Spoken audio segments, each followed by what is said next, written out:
Insta-Sell all RSUs, always, is the only rational thing to do, yet this principle is universally violated. I worked at Microsoft during 12 years where the stock went up a total of 15 cents. Not a typo. During that period, it was common for people to treat MSFT RSUs as cash equivalents, so it was common to sell vested RSUs right away. However, I've mostly worked in rapid growth companies, joining Facebook in 2010 when it had 500 engineers and OpenAI in 2023 when it had 120 engineers. Most people I've worked with at these companies hold their RSUs when they vest, and have made very good money doing so. This is wrong. Doing this is irrational, and if you've profited this way, you've made money gambling instead of working, vesting, earning. First principles. None of the rest of this will make any sense to you if we don't agree on this principle. When it comes to stocks, you shouldn't hold what you wouldn't buy. Investment boffins will no doubt highlight 17 different ways this principle isn't inviolate. They'll mention things like tax differentials over time, insider information edge, and systematic liquidation, along with a bunch of other erudite justifications. They are by and large wrong. If you're about to comment on this post with esoteric reason 18, I contend you too are likely wrong. You shouldn't hold what you wouldn't buy. You shouldn't. Doing so is irrational. People don't intuitively grasp this principle because of omission bias, the tendency to think worse of bad outcomes stemming from action versus inaction. This is famously demonstrated by the trolley problem, where many people won't pull the lever that saves lives since their action would also end one life.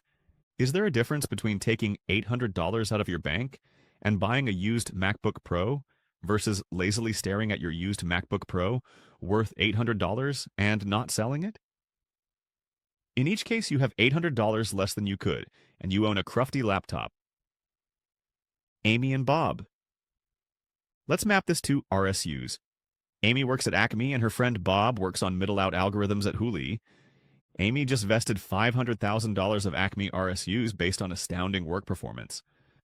She doesn't sell the shares because none of her coworkers do. They tell her that Acme has only ever doubled every 18 months like clockwork. Bob, upon hearing of Amy's great review, buys $500,000 of Acme stock. Bob is crazy, right?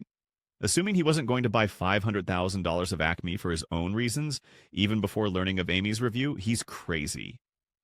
Right? Here's the Sybil moment. You are both Amy and Bob. There's no difference between not selling shares you have versus taking money from your bank and buying the same number of shares. If Bob is crazy, and he is, you'd be equally crazy not to instantly sell every RSU the moment you vest them.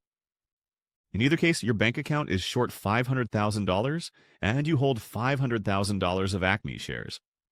You're holding a crufty MacBook Pro, whereas you could have had $800. The fact that Bob doesn't work at Acme makes this example clearer to many people in a way that it really shouldn't, i.e., in a way that's not rational. For instance, suppose you work at Google, but every time you get a great performance review, they issued you shares of Hooli. Would you hold those shares? If your answer is yes, this article isn't for you. But my friends are filthy rich. You've no doubt got dozens of friends who've diamond-handed themselves to riches by never selling RSUs. Heck, I've got dozens too. In fact, I'll do you one better. I've lost at least $26 million, also not a typo, following my own advice while at Facebook.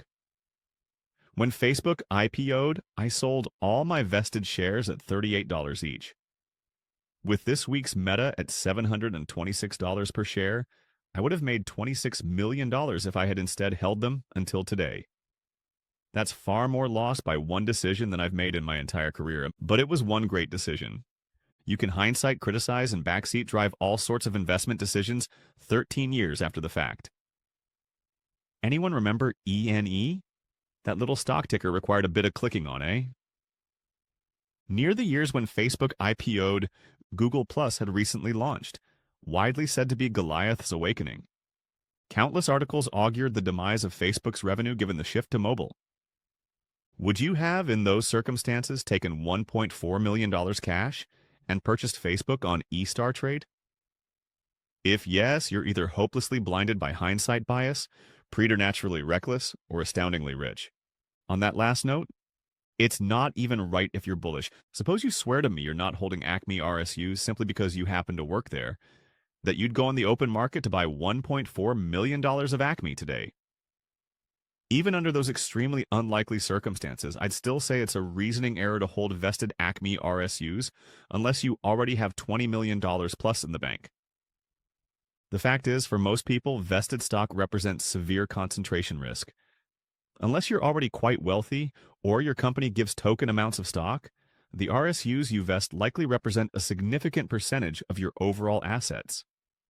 When Facebook IPO'd, my vested RSUs represented 65% plus of everything I owned, including my house. Putting that amount of faith in one stock, no matter how confident you are, is foolhardy. Fireside true story time. When I first joined Microsoft as a bright-eyed 22-year-old, Stacy, not her real name, was retiring from the team I joined. In preparation to leave Microsoft after many years, she borrowed $2 million to buy call options on MSFT. It wasn't enough for Stacy to just buy the stock. She was so sure it'd go up. I've worked here 8 years, and it's always doubled every 2 years, she told me, that she bought options using borrowed money. With the stock above $110, pre-split, I told her another doubling would make MSFT larger than ExxonMobil, which in the late 90s had the largest market cap of any American company. This hardly fazed Stacy as we toasted her at the farewell party.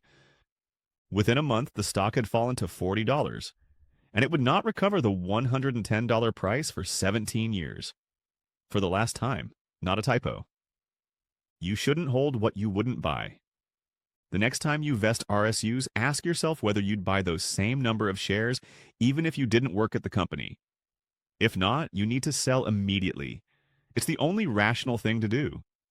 To hold under those circumstances is as irrational as believing in betting with house money. If the stock goes to the moon several years after selling, congratulate the coworker who rolls up in a mega yacht purchased by holding her RSUs the exact same way. You would congratulate someone who became a millionaire by always betting on black at the local roulette table. You toast their good fortune, not their financial prowess. And a bird in the hand doesn't at all guarantee there are two in the proverbial bush. Sometimes there's disgustingly half a bird in there. Many times, especially if you're at some hotshot startup, the bush doesn't contain any birds at all, despite emitting a veritable symphony of chirps. And you never really wanted a bird in the first place. Insta-Sell RSUs upon vest. 100% of them, always.